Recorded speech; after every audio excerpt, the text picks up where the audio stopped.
when we're living in a fear-based world, it keeps tumbling forward. It keeps tumbling forward, and the momentum doesn't stop because the beliefs keep fueling it, that we have to fight, or we have to flee, we have to defend, we have to consume, we have to earn more. And yet there's something, for me, so touching in that, rolling it backward, that reminds us of what matters to us, and that we can step out of our idea of the world and feel with our hearts what's possible. What's possible. So the evolutionary inquiry, and I think it's the most live inquiry in the world, is how, in the face of stress that inevitably arises, do we shift from the fight-flight that we see is fueled and goes into war to tend and befriend? How do we shift from a kind of rigging where we just are fueled with these beliefs, these interpretations that keep us at war? How do we shift from that? How do we pause and deconstruct that, roll it backwards, and come back home to what we described before as that real contact? What's true? What matters? So let's explore now how the practices here that we every week, and that so many of you are doing in so many different ways, these practices of presence can enable us to wake up out of an interpreted reality. And I would like to come back to this man I was describing earlier, the college professor who was cracked open by this divorce. And he's living in the fear beliefs of, I'm unworthy, I'll always be abandoned, although he wasn't really in touch with them. I mean, he wouldn't have walked through the world and said, oh yeah, I'm feeling unworthy, but he was living in a very mental world, very avoiding of intimacy, and more into kind of competing and going fast. So here he is, cracked open, and we began to use RAIN, the process of applied mindfulness, to look at how he was constructing his reality.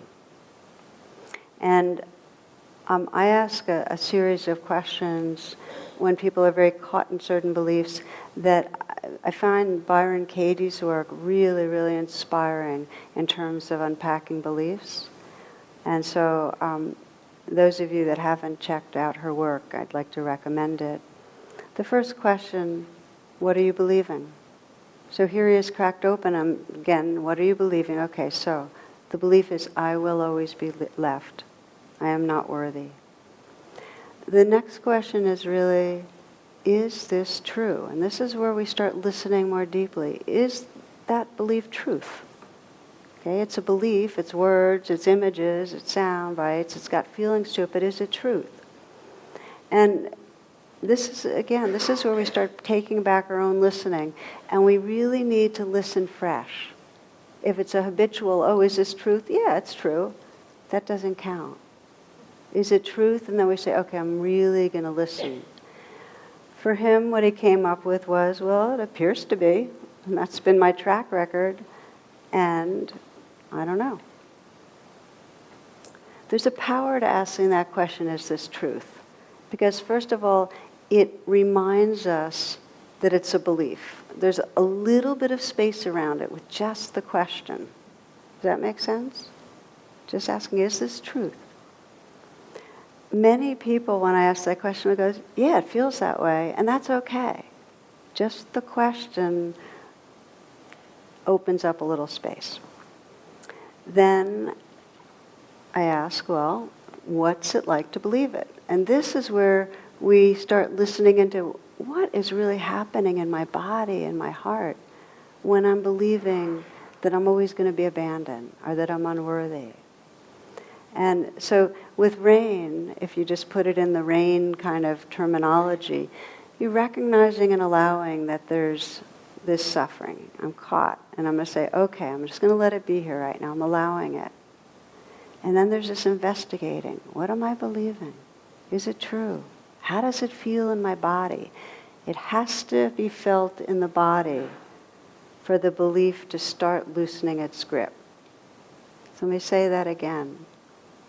If you have a strong belief about something, it's creating suffering, you have to feel how you experience it in your body for there to begin to be a little loosening in the identification.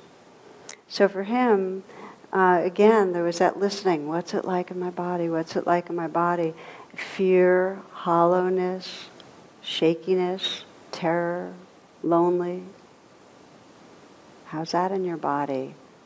Kind of like a hole, empty. Okay? So, what's it like to believe in the body? And then I asked him, so how has this affected your life to believe this? I mean, let's look honestly. And that's kind of widening the lens of mindfulness. And, because he could see he'd always had a need for connection, but he buried it and just put it elsewhere, into academia and achieving and staying occupied. And that basically he never took the chance. That was what he said, how it affected his life. He never took the chance to let anybody get close. Never took the chance. And then I asked again, so what's that like in your body to feel that? You keep coming back to your body. Lonely, hopeless, I'll always be alone, afraid. Then I asked, well, what does that fearful, lonely place need? So this is, again, we're just inquiring and listening. And his response was, for me not to abandon it. For me not to abandon it. So again, I want to say what we're looking at. He had an interpreted world. I'm not worthy. I'm always going to be abandoned. And what we're doing here is saying, okay, what's it like to believe this? And really investigating and listening. He finds this place that says, don't abandon me, to him. Now, I want to share with you another woman who wrote beautifully about her process, who had been caught in, for many years, self-aversion and food addiction and all the interpreted reality that comes around that. Here's what she wrote. She said, help me hear you, little one who speaks the truth, for there are 1,000 ego voices that claim to speak for you. When we believe a belief, we're believing one of those ego voices. So we have to keep listening deeper and deeper.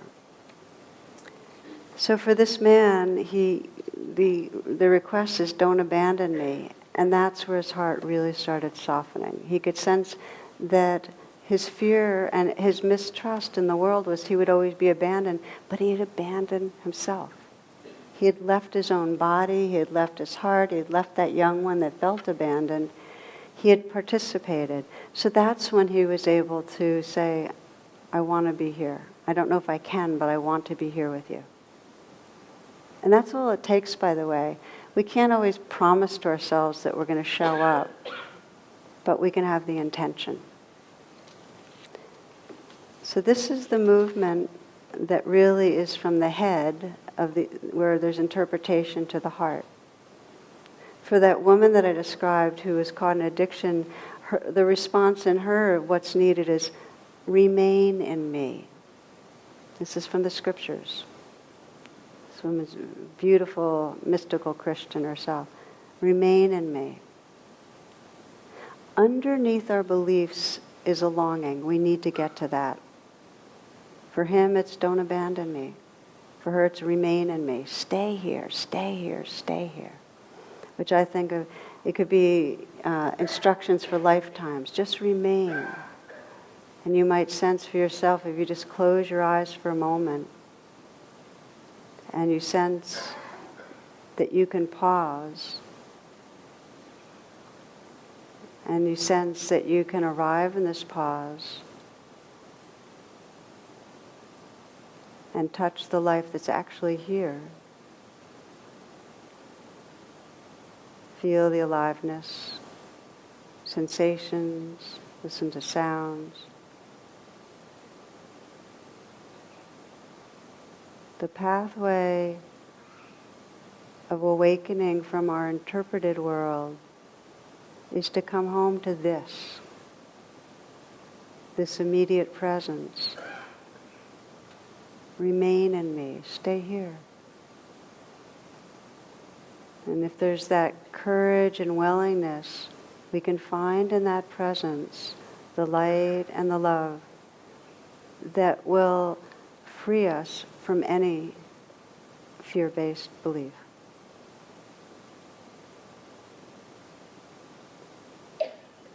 The last questions that I asked her, what would life be like?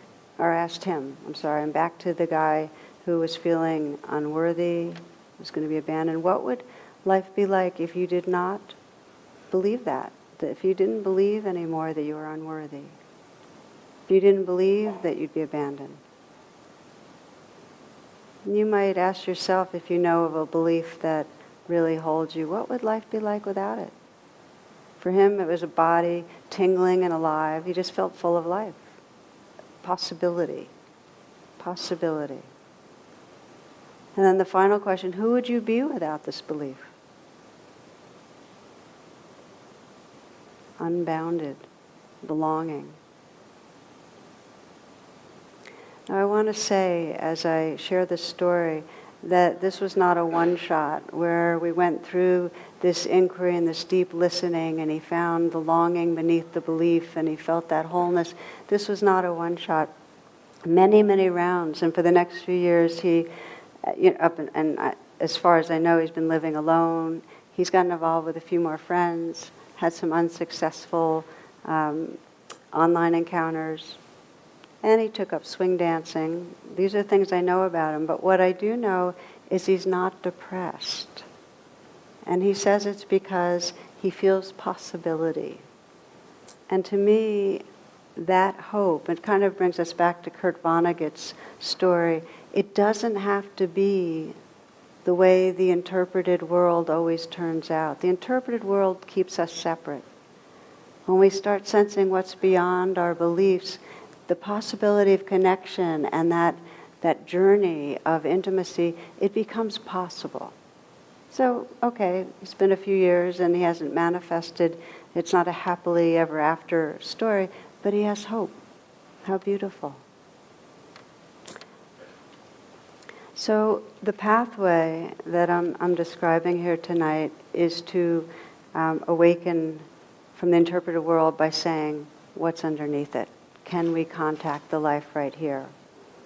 And thus far I've been describing illustrations of inner work. But what I want to end the evening with is to say that if we don't also practice this presence together, if we don't collectively challenge our interpreted world, if we don't collectively hold a space of kindness and awareness for that, one of the deepest beliefs doesn't get unfolded, which is I'm separate, I'm on my own, I'm walking the path alone, and I'm doing this work alone.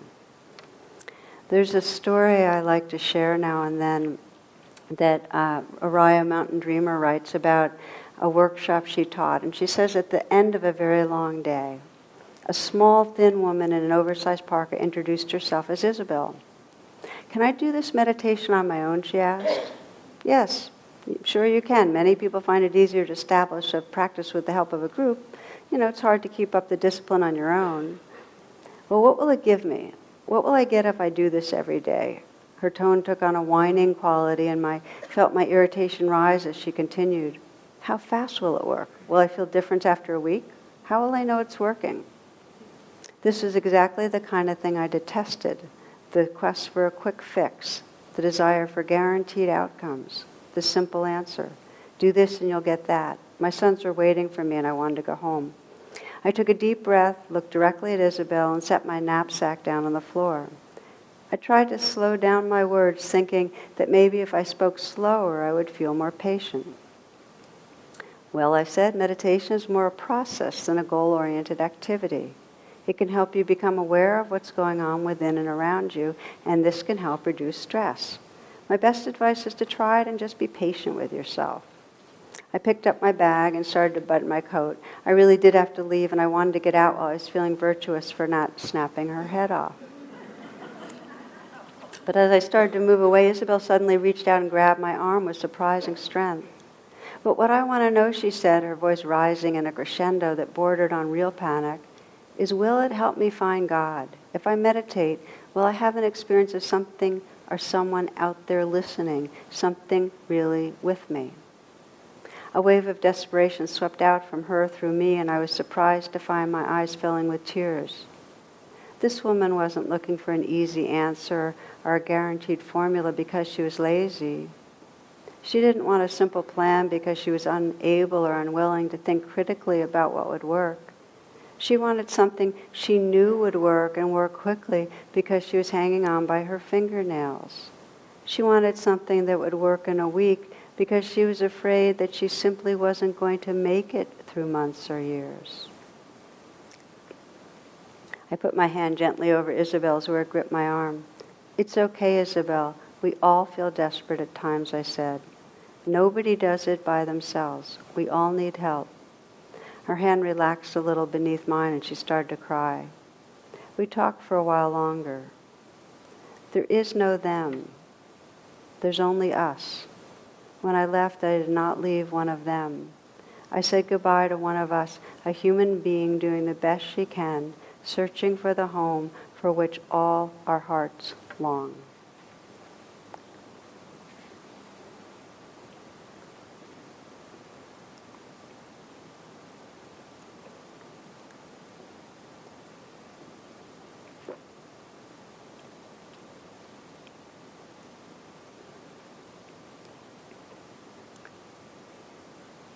So, because we have this universal conditioning towards fear and towards beliefs that keep us small, we all have doubts, and we're in it together.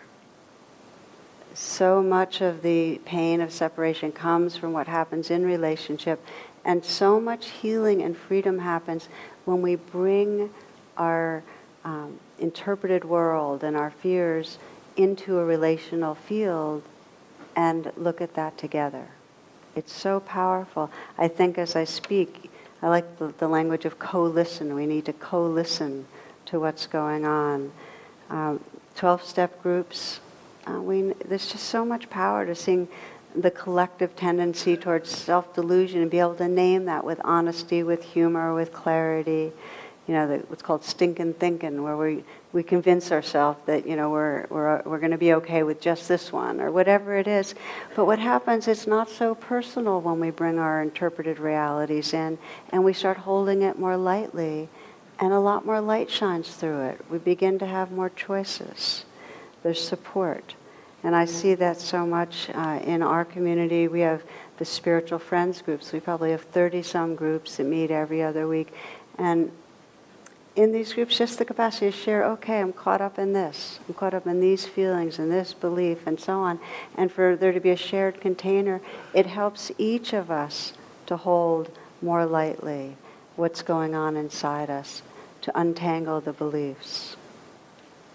For me, I find that I do a whole lot of processing on my own, but if I don't bring what's going on into the relational field, there's still some part of me that's holding on often.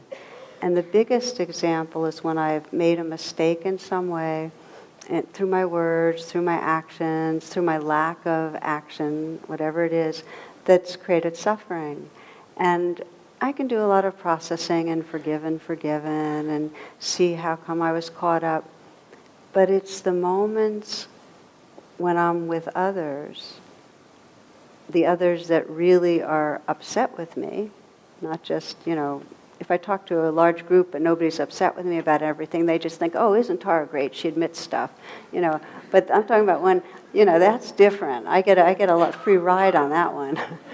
But I'm talking about, you know how it is when you really admit something to someone? I mean, it's like most of us would rather spend hours at the DMV or, you know, or go to the dentist or be in rush hour than have to say, look, I really, really blew it, and I know it really hurt you. It's hard.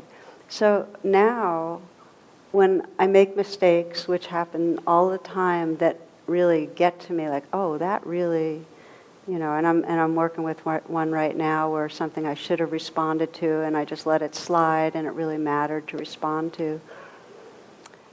When that happens, it's not until there's this vulnerability that is in the relational field, and then I'm having to face the deep belief that if I'm imperfect or hurtful, then I'm no longer going to be loved or respected. That deep belief that I'm going to lose love. But to have that belief and those feelings, but bring it into the relational field anyway, loosens the grip of those beliefs and feelings. So the patterning's still there in me, but the grip is loosened. I don't believe it as much, which is the difference between discomfort and suffering. So the invitation tonight, and we're going to end with a meditation now, is to begin to notice where we're stuck and really ask, how am I interpreting this world right now? What am I believing? And bring that deep listening to that place. So we'll try that out. This will be the last 5 minutes of our time together. And just to know that because this is such a brief exercise, when I do this with myself, you might spend a half an hour, that just this hopefully gives you a template and you can explore more on your own. In other words, don't judge how you do this.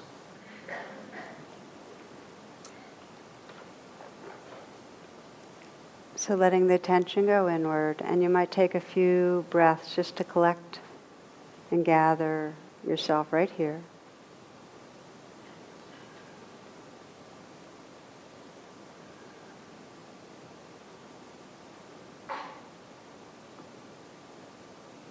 And again, just scan your life and sense if there's something going on that brings up a real strong emotional reaction. And I wouldn't pick something that feels like it has trauma mixed in, because that's not going to be as accessible in a healthy way. So again, this is a situation perhaps in a relationship or working with an addiction, work,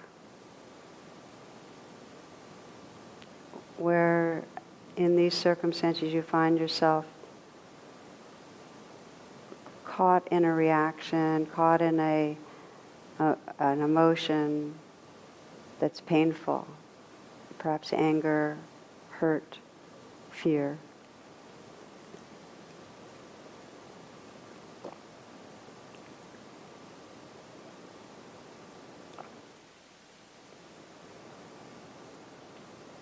If there's nothing really strong, it may be just somewhere where you feel yourself distanced from someone and you're sensing you're contributing.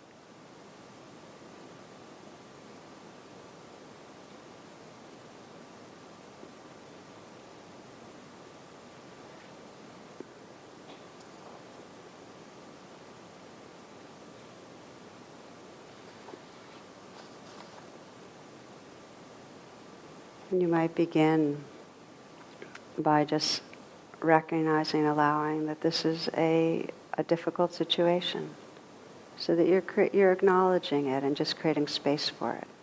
Because that's the part with rain, recognizing and allowing the situation and the suffering in a more general way opens us to that investigating and listening.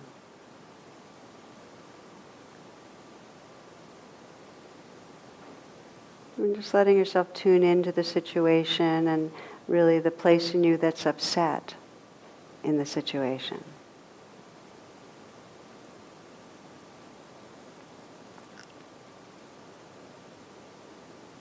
And just ask yourself, well, what am I believing? What am I believing about life, about myself, about others?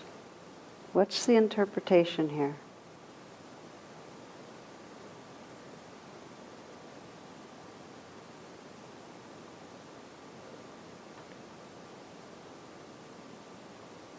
And if there's a few beliefs, just sense the one that's most charged.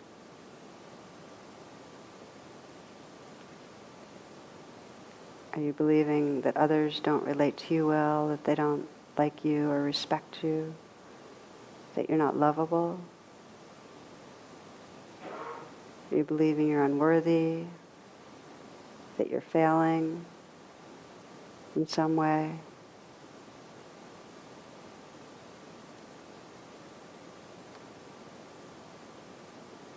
And to ask yourself, is this belief the truth? Just to offer that inquiry there. Is this the truth? Just let yourself listen in a fresh way. Is this the truth?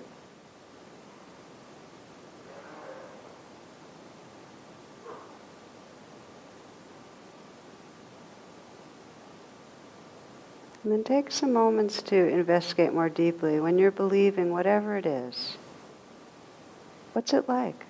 What does your body feel like? And you might exaggerate the belief and exaggerate the story around the belief some, just to help you contact what's it like to live with this belief in your body.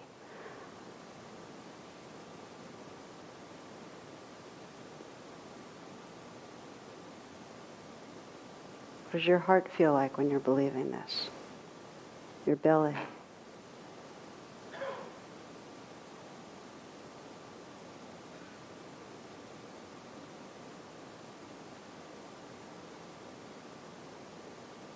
Sensing how your body feels when you're believing this, and how it then affects your life. How does believing this affect relating with other people?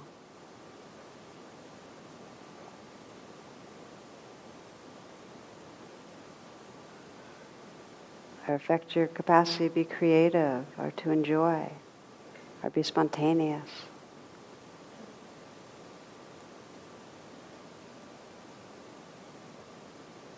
And you might, just for now, just sense this, you may maybe put your hand on your heart. So you're really offering listening very intentionally to what it's like. And just sense the place in you that is most struggling with the place that believes and feels the pain of the belief, the most vulnerable place in you. Just sense, what does it really need? What is the longing, the need, the want?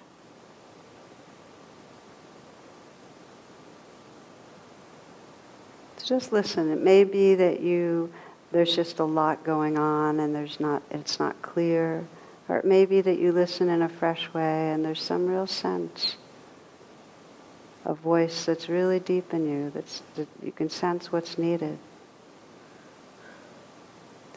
Does this place need from you more presence, more attention, more understanding, more love?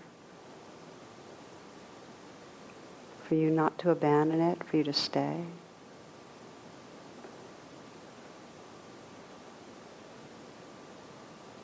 For now, the most important thing is just to be interested, to listen inwardly, because that's the whole path. To listen with the intention towards kindness. And you might notice even right now if you just have that intention to regard with kindness what's living underneath that belief, just to regard with kindness, just notice what happens.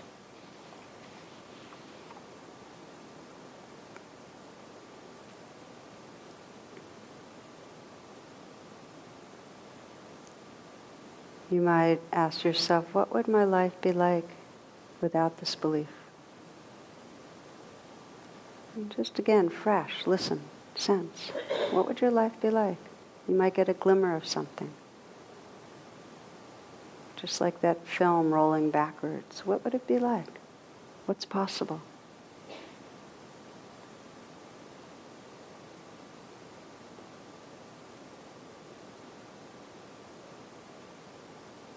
And finally, who would you be if you didn't have that belief?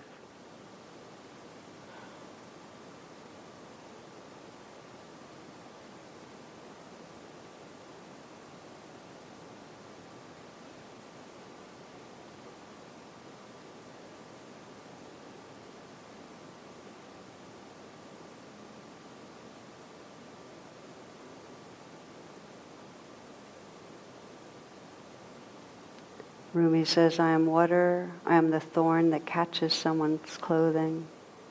There's nothing to believe. Only when I quit believing in myself did I come into this beauty. Day and night I guarded the pearl of my soul. Now, in this ocean of purling currents, I've lost track of which was mine.